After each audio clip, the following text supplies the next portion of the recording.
Welcome to Art of War in Planetside 2, Erexians, where we stray away from the easier lessons of leadership tactics and go into the more abstract teachings of Sun Tzu. Today's chapter will be about deployment, the chapter in which Sun Tzu details when to attack the enemy and the value of one's victories. The chapter opens, "The great generals of old first ensured that they themselves were beyond defeat and then waited for the enemy to make themselves vulnerable. Thus, we can say that although you have it in your own hands to place yourself beyond defeat, you cannot, of yourself, bring about the defeat of the enemy. The gist of that is that you should guarantee your own survival first, and then wait for the enemy to leave themselves open. Opportunity is victory."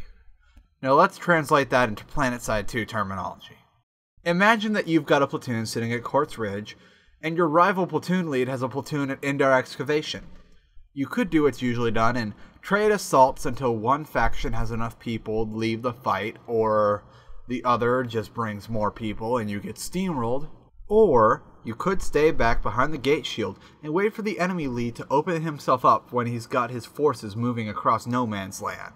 Then start the fight. You have half your forces keep his platoon at bay in the middle of no man's land, while the other half go and set up sunders at key locations in Indar Excavation.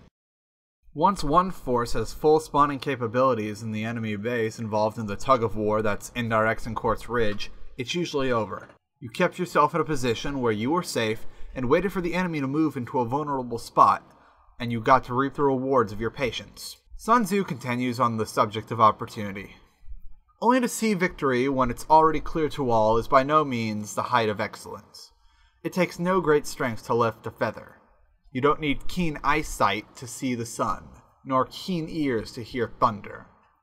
Being prepared for all circumstances is what ensures certain victory, for it means that you are fighting an enemy who has already been beaten.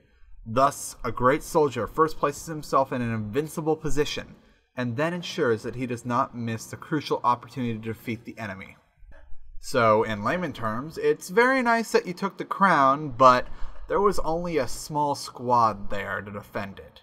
The real prize is to find the moment of weakness at those tug-of-war fights in major installments. An eye for opportunity is valued by how great that opportunity is. It will take many battles to learn the patterns of every battle against every outfit of every faction in every area on your server, but a trained eye will begin to notice the opportunities in the white noise that is the battle. Remember to make sure your bases are covered before advancing.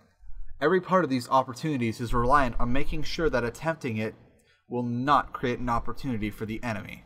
A successful army first ensures victory and only then engages the enemy. A vanquished army will have gone into battle first and only then looked for a means to victory. A great strategist follows his moral compass and adheres to his regulation, for these are the means by which he determines victory or defeat. In order to win any fight on Araxis with certainty, you must form a plan before going out into the fray. Just zerging over to the next territory will leave you open to any platoon of similar size to outwit you on the battlefield and send you back to the warp gate looking like a fool. Put yourself in that invincible position and then wait for the enemy to slip up, and victory will be yours. Until next time, leaders of Araxis.